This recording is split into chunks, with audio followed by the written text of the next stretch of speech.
Well, so first of all, apologies for not having moving pictures. You'll have to put up with the blue-shirted version of me. I'm currently wearing a white shirt today, if that improves anything for anyone. Yeah, coming to you from the technological backwaters of International House London, we can only manage the stills at the moment. So, first of all, I'm going to be talking about graded readers, and the obvious sort of starting point really is why bother? Why use graded readers? We've got so many options now in the classroom, especially here in London. We're surrounded by theatres and museums and galleries. We've got sort of real places to go. We've got a language lab. We've got a variety of course books. We can bring in iPads, and students have all got iPhones. There's the World Wide Web, of which we are now live. So why sort of do something so old school? Why go for something like graded readers? Guys, have a go. Why do you think these are useful things? Messages in the chat box.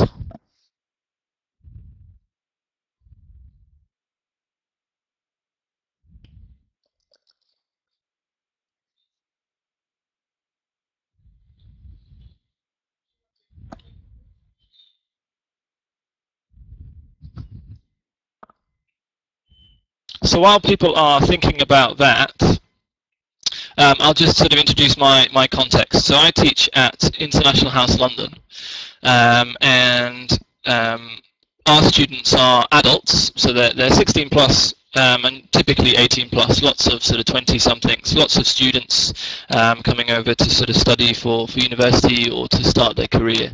They're studying intensively, so they're studying 3 hours a day, every day. We get an intake every 2 weeks, so we get students who typically they'll come and they'll book for 2 weeks or 4 weeks or longer, and we do also have students who are here for much longer. So just to pick up on some of these comments. So yeah, they come with useful paraphernalia. A lot of the graded readers now come with questions and comprehension exercises and sort of further exercises with writing and so forth. Yeah, definitely. You can use them on the tube. Absolutely, definitely portable. A lot cheaper to lose than an iPad. It's very, very portable. The height of portability. Okay. Reading practice, definitely. Vocab weight, great way to learn a language. Definitely, we're going to be touching on lots of these areas. Encourages autonomy. Student autonomy is a big thing. I'm going to be touching on that as well. Doesn't make students stressed by struggling through difficult reading. Yes, this idea of giving students the time they need to read. Reading can be quite difficult in a classroom because there's often so many different levels within the classroom, especially here where we've got an international student body. Often students come with a very different sort of abilities in terms of reading speeds, comprehension speeds, processing speeds, etc. And you can match students' levels, as Chris mentions in Barcelona as well. I'm just going to go on to the next slide because a lot of these things are picked up by some of the sort of the research that's out there. So apologies if this is a little bit small on your monitor. I'll just sort of read them through. So the first one, these are all taken from sort of Krashen and Nuttall, so the sort of the kings of reading research at the moment. Number one, there's a lot of research that shows that extensive reading improves all aspects of language learning, including vocabulary, speaking skills, fluency, writing skills, obviously also including reading comprehension, and people who read in English learn more English quicker than people who don't. So that links in with a lot of the comments that have come through. Second of all, reading is a way of learning English without classes, without studying, and without a teacher. So it could potentially put us out of a job. Definitely perfect for learner independence. That links into that comment about autonomy. Third, successful reading leads to more reading. This is research from Nuttall. He calls it the virtuous circle of reading. The more you read, the better you become at reading. The better you become, the more you want to read, and the more you want to read, the more you read. So it's a sort of classic positive feedback loop. And then fourth, reading can be a negative experience if you don't understand the majority of what is written. If you're reading extensively, you should not do this with a dictionary. You should be able to guess the language in the context. Readers grade language for the level so that learners don't have to run to a dictionary every sentence. I think various research has been done about how much of a text you need to be able to understand to really do this, to read extensively and efficiently without using a dictionary. And it's very high. You basically need sort of 85 to 90% understanding to be able to do this. And that links into to one of the areas that we will be discussing today, or that I will be discussing today. So a lot of these come from The Power of Reading, which is a book that I could hold up to you, but you still wouldn't be able to see it. It's by Krashen. And if you type in into Google The Power of Reading and Krashen, you will get links to the book, and you'll also get links to an hour-long presentation that Krashen did, I think in California, about all the benefits of reading. A lot of his research relates to reading by, to use the term, native speakers in sort of primary education and things. Yeah, there you go. Thanks for the link, Sean. A lot of his research links to sort of primary school education, but he also does a lot of research into second language learning and second language acquisition. And all of his claims are fantastic. And they're so fantastical, and sort of going back to these 4 points, they seem so positive that there's no reason why we shouldn't do these things, and it almost sort of seems too good to be true. So obviously, when something seems too good to be true, you want to test it for yourself, and that's what I attempted to do. And to make it science and factual, we've made a graph here. I'll read out the little parts of the graph as it's quite small. Okay, so the first column is basically before the project, did you read for fun in English? And you can see the number of students that did read was less than 40%. And this was read anything. So the students commented that they read things like the BBC News. They read the free Metro newspaper that they hand out on the tube. Most of them read nothing, and one student did respond that he'd been reading Jeremy Clarkson. And if there's not a reason to force students to read in English, surely getting them off Jeremy Clarkson has to be the reason to do it. Second up to that. Was after the project, are you more likely to read for fun in English? And you can see that this number skyrockets to nearly 100%. Nearly all of them felt much happier about doing this after the project. And then we wanted to contrast the two things. We wanted to basically see how much fun they had, how much they enjoyed the project, and also how useful it was, because obviously these two things are very different, and it's no good the project being great fun if the students don't feel it's actually benefiting their learning. But you can see both of those are very high, up near 90%, and that's sort of that's really the proof in the pudding, so to speak. So yeah, you can see, yeah, wonderful statistics. Well, they always are, aren't they? Because you can choose which ones to use. But a lot of the commentary that came out of that was especially this big gap between people who were reading before the project and after the project. It was really, they mentioned things like fear. They said that they weren't afraid anymore. They felt much more confident in having a go.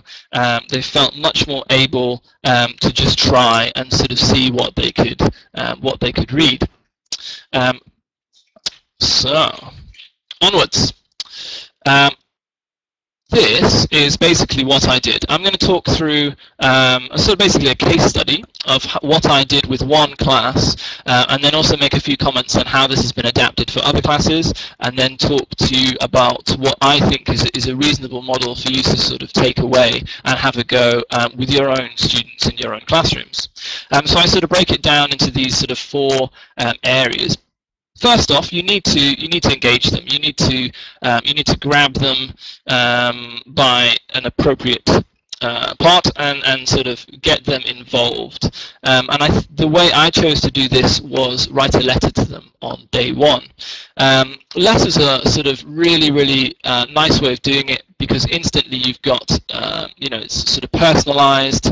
Obviously I sort of hand wrote the names, and I even folded it up and put it in an International House London stamped addressed envelopes sort of thing, so that they feel sort of quite intrigued by this mysterious letter, because they're not used to getting letters from teachers, especially not on the first day, and especially not if it's, you know, about something other than their poor attendance or not turning up, etc., etc. So immediately sort of it has the benefit of making it personable. It has the benefit of sort of approaching them as individuals instead of a sort of a mass group of people. It creates a real communication gap, so it creates a real sort of impetus for them to respond, which can be quite difficult in to create that sort of real, authentic communication that is necessary in a classroom. So it's very I find it very sort of beneficial, and also gives them, you know, more sort of ownership over what is going on in the classroom. Obviously, you can adapt that's just a sort of, that's an idea.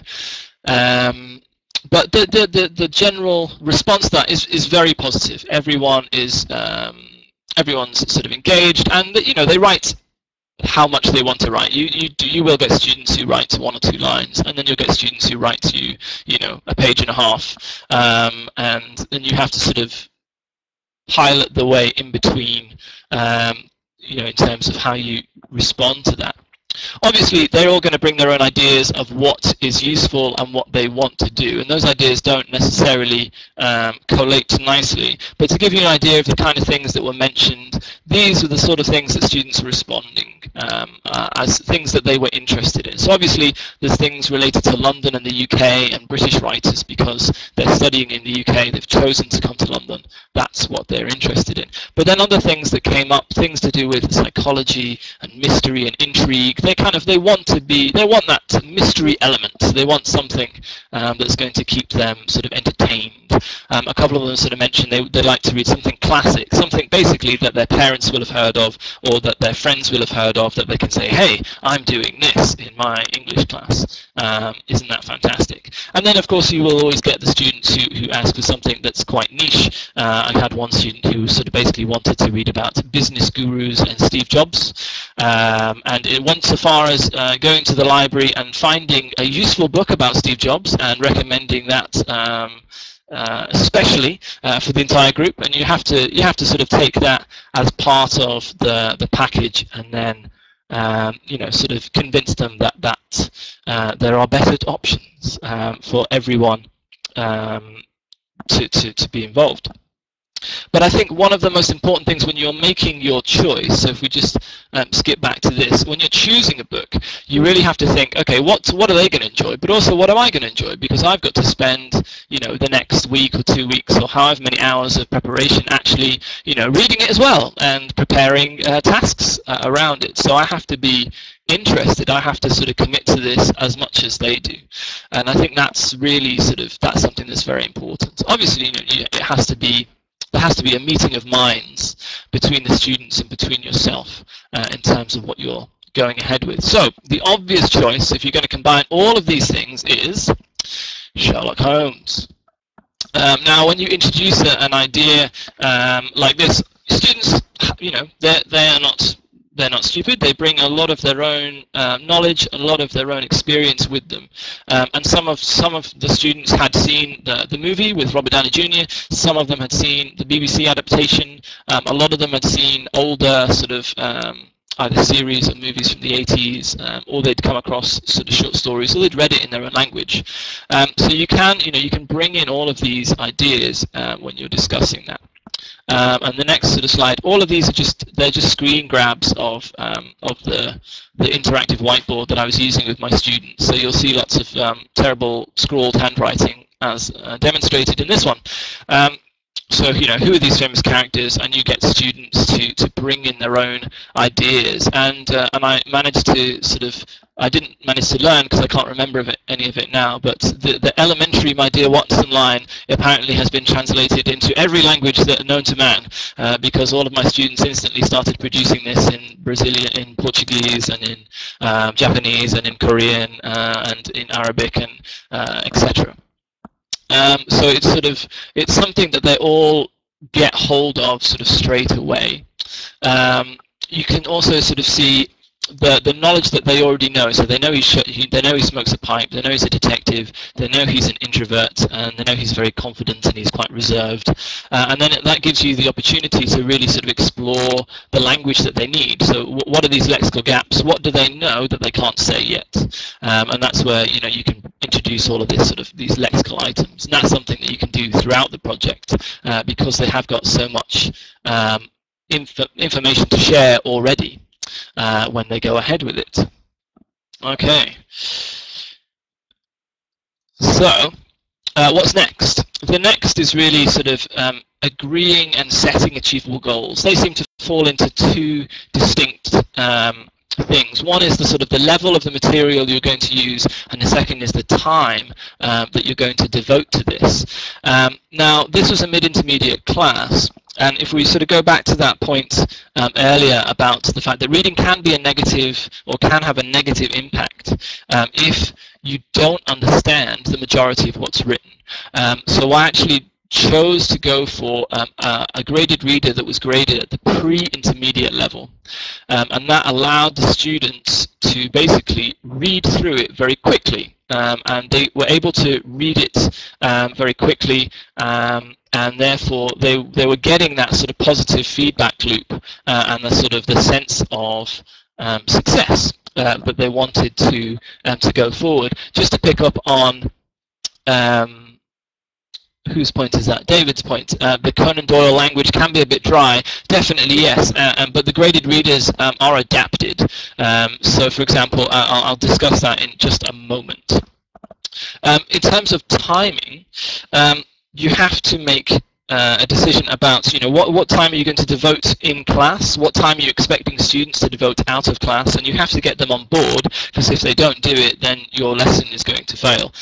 So that's part of getting just getting involved and making sure the class is successful from one day to the next. And obviously you have to decide whether this is something you're going to devote total class time to, or whether you're going to do it alongside other work. So we were also working alongside the course book and other materials that we were using in class. So I had to make a decision. We actually, I was approached to trial this project with the promise of big cash money, and we could order new books and jazz up the library collection and do all these wonderful things. And I thought, great, and I went through and I picked the books that I wanted, and we ordered them. And then, of course, the class started and the books had not arrived.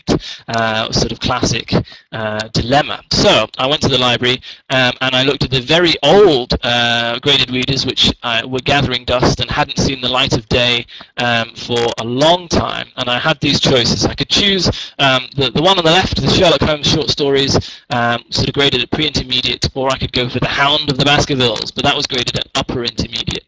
I decided that the short stories were the way to go.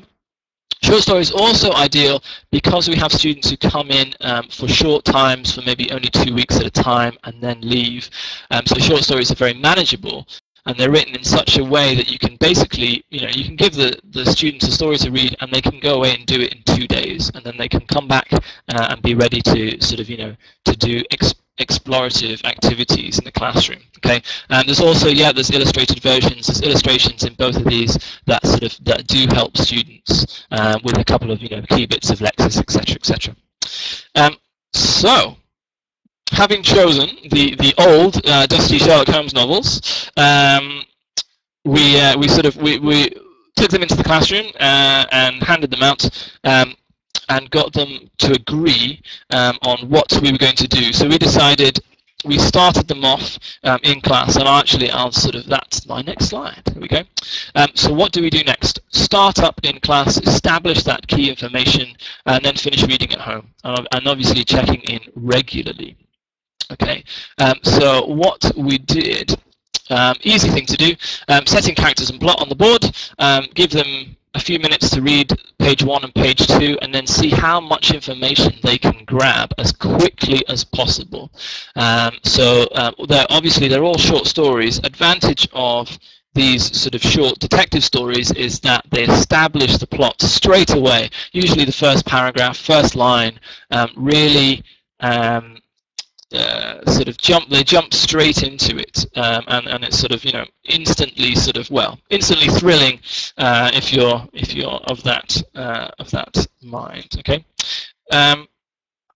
and then you know, you can feed in lots of languages that might come up that might be difficult. So who are these characters? How are they described? What kind of action can they expect? And you know, the sort of classic prediction activities, get them thinking about the plot, and then send them off home to finish it at home. It sort of prepares them for being able to go away and do this extensive reading at home on their own, and the sort of going back to the point of, you know, the Conan Doyle language can be a bit dry. These sort of detective stories do suit being condensed into a graded reader very easily, because, you know, it's quite sort of bang, bang, bang. There's just lots of action happening right from the start. Okay, the next slide has an image which is a coded title of a Sherlock Holmes short story. First person to type it in wins a prize, and I'm sure Sean will contact you with that. Okay, you ready? Go.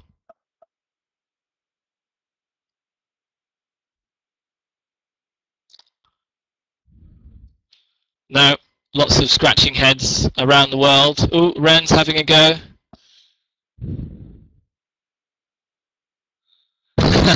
Almost. Change it around a little bit.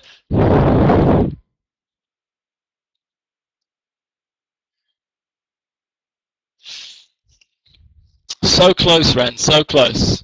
In fact, it's called The Six Napoleons. Ah, there you go, you see. You were almost there.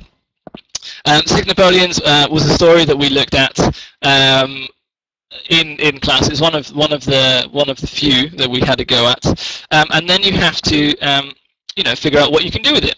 So here's a nice way of changing from focus on reading to focus on speaking. Okay, so they have to give basically a summary of this short story, and I challenged my students. I actually asked them which they thought would be easier. To explain the story in 10 seconds or to explain the story in 2 minutes? Now, students all think that talking for a long time is going to be more difficult, so they all automatically think, I can do it in 10 seconds, no problem, which is easy to prove wrong, because you just set a stopwatch, you start, and after 10 seconds, most of the students have got about 3 words out, and you stop them in their tracks and say, was that easy? And they all turn around and say, actually, no, it was quite difficult. You can, at that point, try for 2 minutes. If you think they're up for it. My students were struggling quite a bit, so I decided to help them out. I decided to make it sort of, to give them a bit of a visual cue. So this is a sort of easy way to get the ball rolling. I asked them, what did each person do? And these are all the characters in the story. So we had Lestrade, who's a detective. We had the various sort of people involved in these Napoleons, these statues of Napoleon. We had criminals, detectives, we had nice people, dead people, all of these things involved in the story. I got them in groups to discuss what each person did in the story and what was important. Okay, and then following on from that, we ended up with the same slide but with numbers. So these were the 6 Napoleons of the title, and they were to do with all the different characters. And once we had this set up, I invited them to go back and have another go and see if they could explain it in 10 seconds. This time they were a bit more clued up, but they still found it impossible to reduce the story to 10 seconds. But they were all able to have a go in 2 minutes. So it's a really nice way of sort of setting a speaking fluency task, giving them lots of input in terms of language and help establishing the orders of information, and then giving them another opportunity to try again and sort of really, you know, bump up on their speaking with sort of nice inbuilt repetition of the task. Obviously, this sort of gives them, you know, it gives them the sort of support and scaffolding that they need, really, to be just more confident in approaching the task, and just having a good go. What was next? Right, okay, so the next problem, of course, is once you finish your first book or your first group of stories, what do you do next? My problem was that my students were so keen that we managed to polish off the first book in a week, and the brand new shiny Sherlock Holmes books had still not arrived, but all my students were very keen to sort of have a go, and it was Friday and I wanted to give them something for the weekend. So I decided, okay, Hound of the Baskervilles, it's graded at upper intermediate, it's probably quite tricky, but maybe possible, and it'll give them a taste. So I borrowed the Hound of the Baskerville set, and I gave them this for the weekend, and told them that it would likely be difficult, but to try it, and that we could talk about what they decided, how they found it on Monday after the weekend. They went away for the weekend. They had a go. I arrived on Monday, and there was, sitting on my desk, was a big pile of shiny new Sherlock Holmes books, which is great timing because I'd already just given them a different book. Okay, so on Monday I arrived, and all of my students looked depressed and sad and dejected and beaten. And instantly they wanted to talk and mostly complain about the Hound of the Baskervilles because it was much too difficult, and they found it almost impossible. So even though it was graded, you know, down from the original, it just hadn't been graded enough to their abilities, and they found it very, very hard going, and they felt thoroughly dejected. So I gave them the option. Okay, so going back to what David was saying about, you know, sort of negotiated syllabus and investing effort, you know, when things are considered to be meaningful, I gave them the choice. Okay, I said, are you enjoying this book as much as the first one, and if not, why not? I told them how long the book was and how long it was likely to take.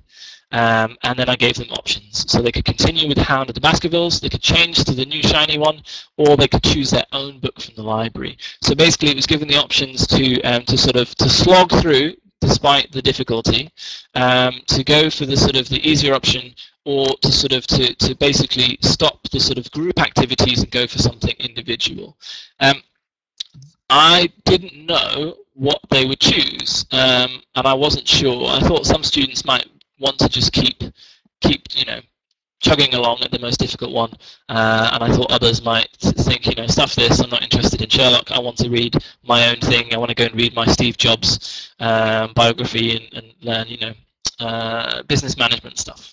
Okay, but they unanimously voted to change to the easier book. A lot of them had said, in fact, sort of going backwards a few steps, when they wrote in their letters back to me, a lot of them talked about, perhaps it's connected to David's comments about the complexity of choice and just giving them too many options, asking what they want to read. They pretty much all said something along the lines of, I'm sure you will make the best choice for us, and I trust your decision, and I think you'll know what is best for us. And after explaining to them, you know, the benefits of choosing an easier book and choosing a more difficult book, and the advantages of being able to understand sort of, you know, 90%, this is 85 to 90%, they were all just very, very happy to go with that. And even though the book was, you know, sort of graded and labelled pre-intermediate, and these were mid-intermediate students, they were more than happy to ignore that, just to enjoy the reading and to actually enjoy discussing it in class together. So after that unanimous vote of confidence, I took it in my teaching, and not in the efforts of the Royal Mail. The new shiny books arrived. This is a sort of another collection of short stories, The Return of Sherlock Holmes, and we jumped on board with that as well, and sort of ploughed through that over the next week. So I think this really, you know, in terms of our staging, this checking in regularly is really important. You know, the process of reading, it's very, very important in sort of just seeing, you know, are they still enjoying it? Are they interested? You know, picking up on Muni's comment there, you know, is it monotonous? Are they actually enjoying it? And one of the things I was worried about in picking a book. One, I was worried about picking something that would be considered intimidating, as Hassim puts it, something that would be too complex, something that would be off-putting, either because it's sort of old and dusty, like the ones we had, or because of the language used. But actually, my learners didn't pick up on any of that. They sort of seemed to, they ignored the front cover, as we often don't as fully fledged, sort of native-like speakers, and they just sort of jumped on board, and they really saw it as an opportunity to just give it a go, and they were really keen, and they didn't sort of, there were no comments at all about the fact that they didn't read naturally or that they didn't work well. And actually, I was quite impressed when I read through these Penguin books that how well it had been done and how nicely the language had been graded. It sort of seemed very appropriate, and there's lots of nice natural language in there, lots of nice collocations, lots of nice phrases and expressions which we could pick out and explore in class. So we've got our process, and we've got sort of engaging their interest, agreeing on goals, and then doing the actual reading. And then we have to sort of explore it in class. So what are our options? These are a few of the things that I did. Okay, guided comprehension tasks. That's what we saw before. The sort of having the visual prompt, giving them support they need, helping them with language they're unsure of, and getting them to really figure out the nuts and bolts of the story and what happened. Speaking tasks, those summaries, the brief summaries and the more detailed summaries, getting them involved, practicing different skills, getting them speaking, getting them, writing, getting them listening. A lot of comments are coming through about audiobooks, and I'll make a comment about that later. Exploring and explaining the motives of all these characters, having the opportunity to look at deductive language. He must have been this, he should have done this, it can't have been him because blah blah blah. Doing this at stages through the story, so you have a go at the beginning when you're predicting, you have a go halfway through when you've got more information, and then you have a go in hindsight, and obviously each one comes with its own sort of language to explore at different points. Contextualized narrative tenses. The wonderful thing, and perhaps the best thing about the graded readers, is that they contextualize everything. You've got a fixed story that the students can grab hold of, and then the story doesn't change, and you can keep inputting more and more language into it, and exploring all of these different things, and it's all perfectly explained. You don't need, there's hardly even a need to concept check and all of these things, because it's all there. They already know what's going on. Once you've taken that time to do that, then it will all be ready. Then it's all sort of ready, right for the picking. We've got all those things, and I'll show you an example that I did with my class about contextualizing the narrative tenses. And then of course you've also got room for student chosen projects, sort of linking back perfectly to what David was talking about, negotiated syllabus, giving the students the opportunity to really see what they're interested in. Do they want to concentrate on their writing? Do they want to concentrate on their reading?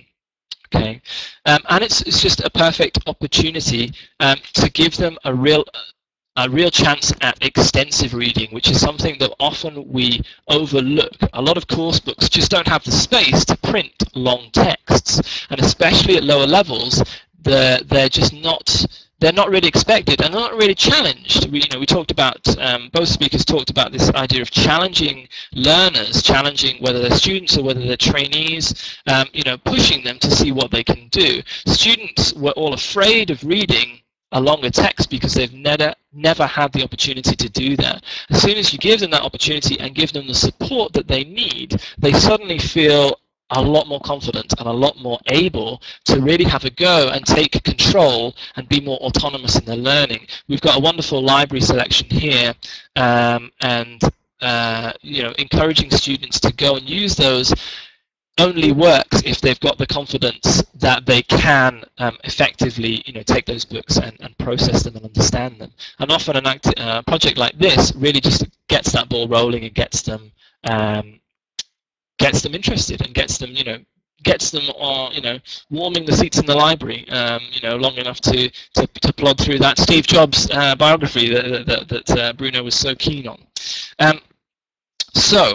I'll just show you a quick example what I mean by the sort of contextualized narrative tenses. So again, this is just a screenshot from my class, and this was the sort of classic things that come up in any, you'll get this in an elementary, pre-intermediate, mid-intermediate course book, difference between past continuous and past simple, difference between past simple and past perfect, choosing tenses is something that students, they need to practice again and again and again right through the levels until it's really, it's at home. The wonderful thing about graded readers is the story's there. They know the story, they know what happened first and second and third and fourth, they know how it ends, they know everything. It is as concrete context as you will find, and that is wonderful to really sort of explore and experiment and try and introduce all of these different tense structures. Yeah. Second to that, I'll just show you another slide that I brought up in class. Okay, so this was about giving students a choice, this sort of negotiated syllabus, if you like. The ones in black were ones I was suggesting, and we had two possible options. We had writing projects, the W ones, and speaking projects, which is the S. I suggested things like, writing a newspaper report as if you were reporting the crime in the Sherlock story, or writing a letter as a character, to Sherlock thanking him, or to the police reporting the crime.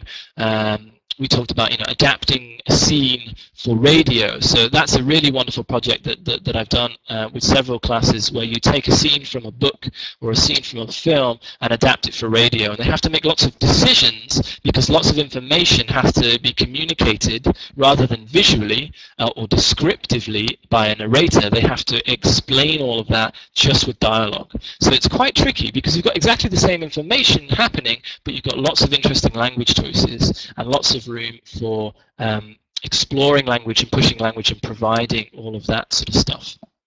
The green ones are ones that students suggested themselves. So I gave them, I said, these are some options, can you think of any more? And they sort of thought, well, I could write about another detective in my country. To say the detective genre is a classic in in many languages all around the world, and they quite want to share information about their detective, the Spanish detective or the Brazilian detective or the Iranian detective or wherever it is. Some of them talked about, setting up a new case for Sherlock, trying to sort of set the background and what would happen. Other people talked about, maybe writing a magazine interview with one of the characters, whether that was Sherlock or Watson or the chief of police or the criminal involved. And a few others came up with the role, like a role play with the characters, or possibly a talk show. Now, if you're thinking about a talk show that's internationally recognized and that would, most students around the world would recognize and have in common, you're obviously going to come up with Oprah. And Oprah is what some of my students decided to do. This, I'm going to show you just a paragraph from the Sherlock exclusive interview on Oprah. This was a group of Brazilian, Italian, and Japanese students, and this was about Sherlock discovering why he wanted to be a detective. He says his first case happened when he was 6, and his mother had baked a cake and it had disappeared. And they tried to solve the case with the clues that he had at the time. In the end, he discovered that his mother had put it in the oven to keep it safe from ants. I don't know why ants. I think that it might be a Brazilian thing, but it was an easy case. But that was the moment Sherlock discovered that was when he wanted to be a detective. So it's sort of, it's just really lovely. They're engaged, they're interested, they're excited, and they're just having fun with the language. These students went on to sort of, the next part of the interview was the surprise special guest when they brought Watson out, and he was interviewing all about how long they'd been friends and how that had going, and if Watson considered Sherlock to be his BFF, his best friend forever, which was quite cute. the comment from Tariq about sort of different books. Yeah, that's definitely an option, and that's something that is wonderful to explore once the students have got that confidence. You know, if you choose one book in class, really show them that it's possible to do this, give them the confidence they need, and then take them down to the library. Use class time, get them involved, get them to choose what they want to do, and that's actually what we sort of did next. And a lot of these students, who stayed in the school for a few months after, every now and again I'd bump into them in the corridor when they had different teachers, and they would sort of, they'd chase after me and show me their library books and say, "Jonathan, now I'm reading this," which was really lovely. So, other options. I mean, obviously, the whole of the UK is waiting and counting the days until season 3 of Sherlock, the BBC adaptation anyway, which is going to be on air in January. So the perfect situation to get students to watch the show at home, and then get them to predict the ending. So I don't want to spoil anything for anyone, but there's a big shocker at the end of season 2, and obviously they have to resolve that before they can carry on with season 3. So that's something to get students involved in, and something that's going to be in a lot of the magazines over the next month, and it's going to be on TV, and it's going to be on YouTube, and there's going to be all these these posters and stuff going up in the tube. They're surrounded by it anyway. Why not use it? Yeah, been deprived of it for a whole year. It's terrible. And absolutely, the sort of Ren's point, this idea of that the reading material is a jumping off point. It is very much, it's a starting point. It's somewhere to begin, and then you can look at it. If in fact, if we go back, that was a point I forgot to mention. If we go back to these language and context, exploring tenses and narrative tenses, the graded readers don't have any past perfect in them at all. It's obviously considered to be not something that a pre-intermediate student would understand. But that doesn't stop you exploring them in class, because they have understood the context enough that you can drop that in, and it gives you that perfect opportunity to do that. So I think, yeah, take the readers as a start.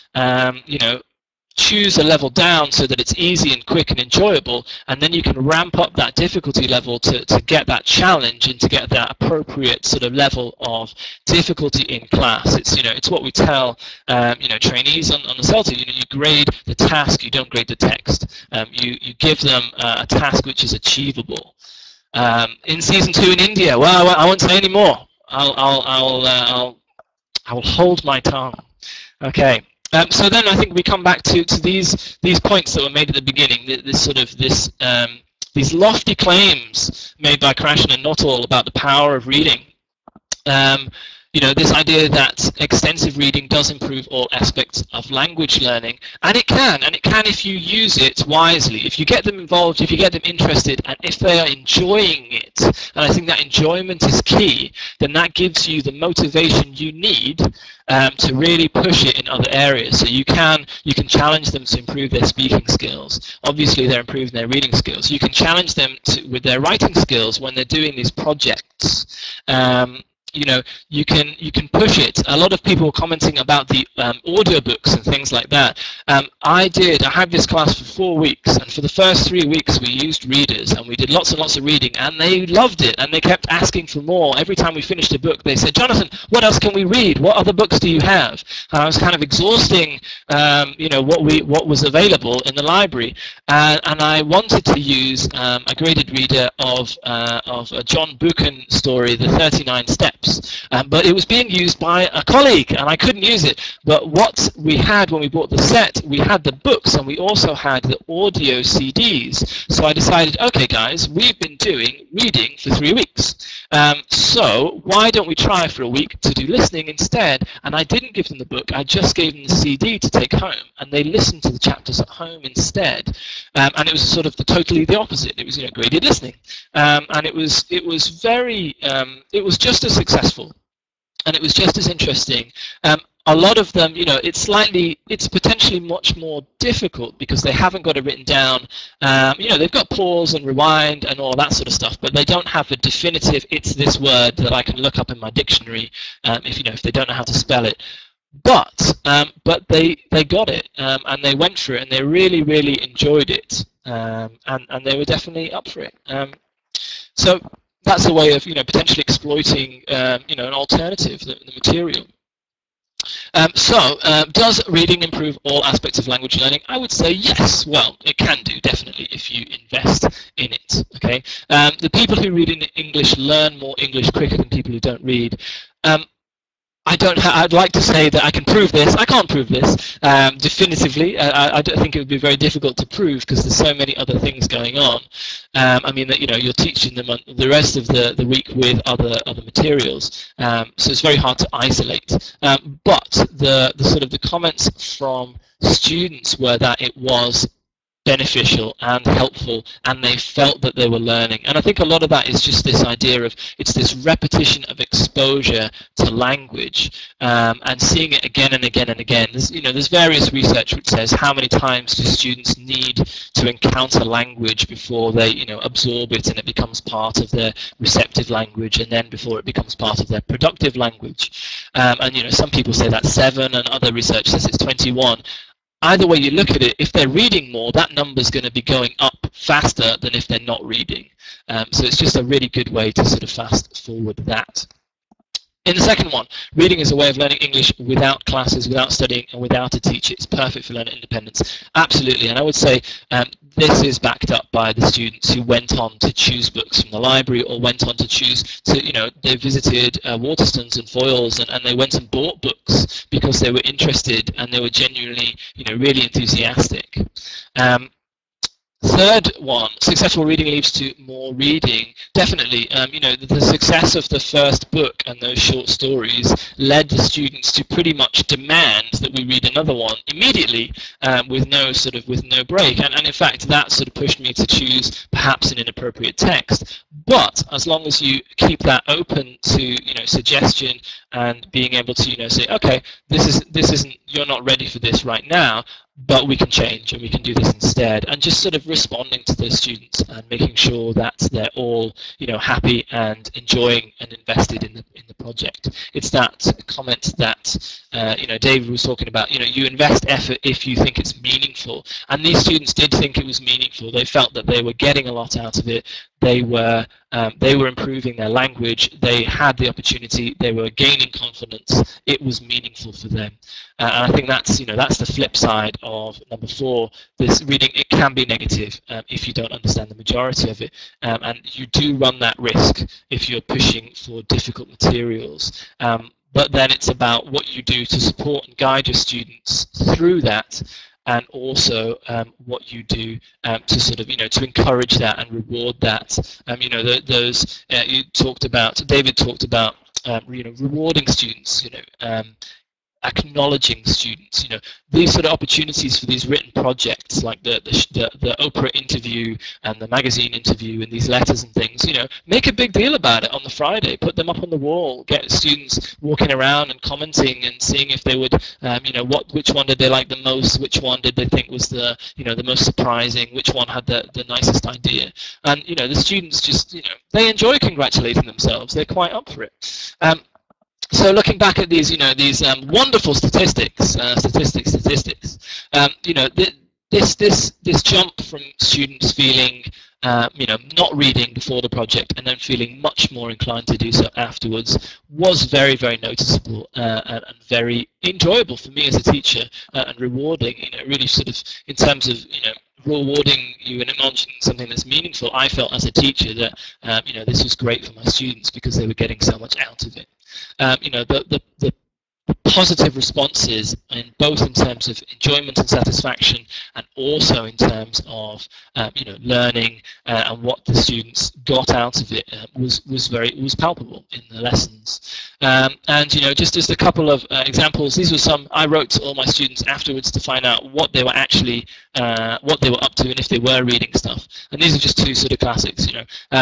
I didn't continue reading the book, but I intend to take a book to read like Sherlock. The idea of reading is great.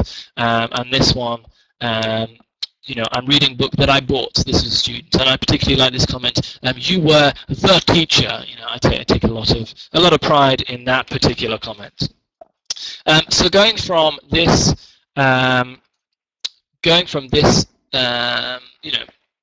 idea.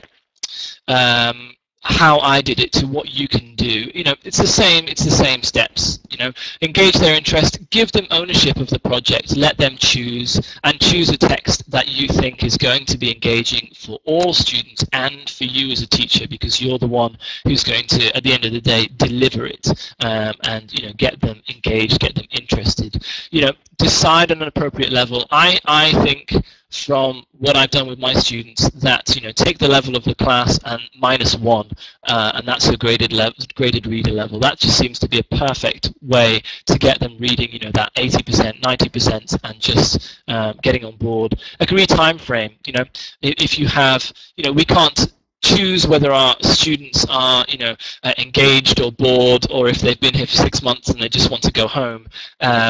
We don't know if they're going to do that work, so you have to negotiate that with your students. You have to agree those time limits. You have to, and they have to be realistic.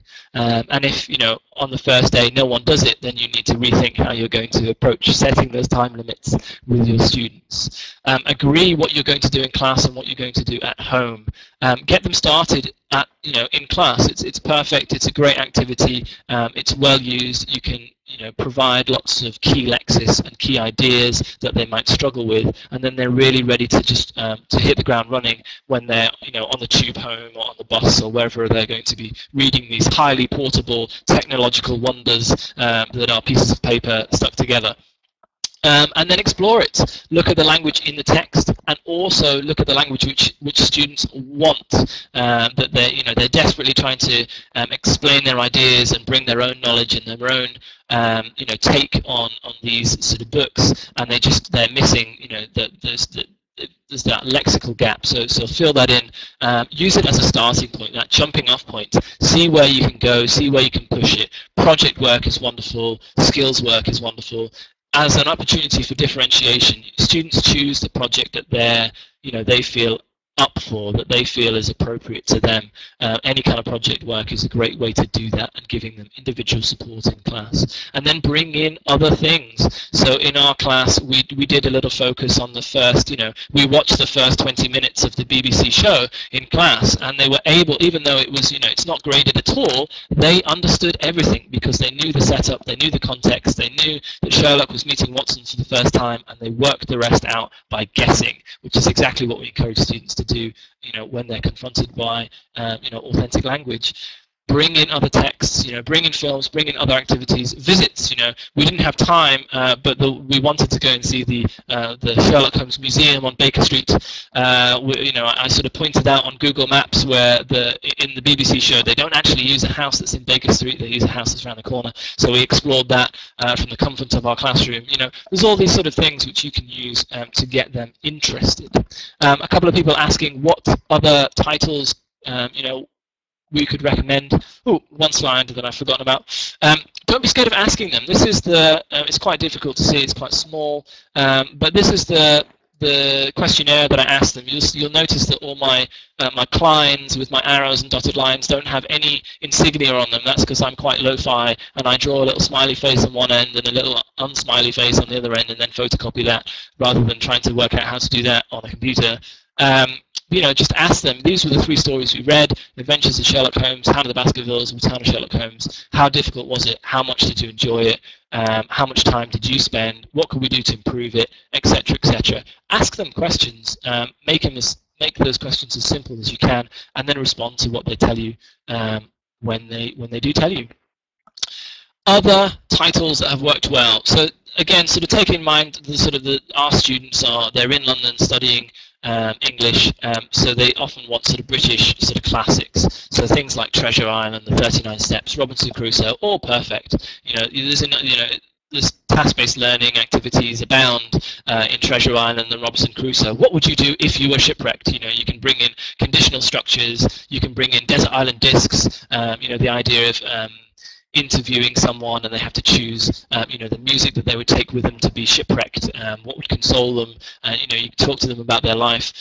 This is an American one here, the Maltese Falcon, a classic sort of Humphrey Bogart.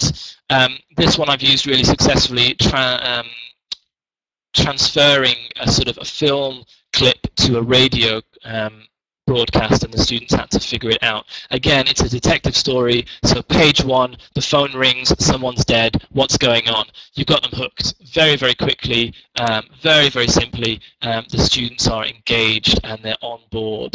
You know, obviously, you have to choose something that it doesn't have to be something that you're familiar with, but it has to be something that you're interested in and that you want to go ahead with.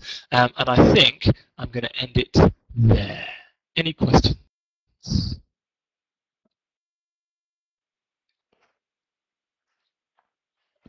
If you've got questions for Jonathan, please pop them into the box.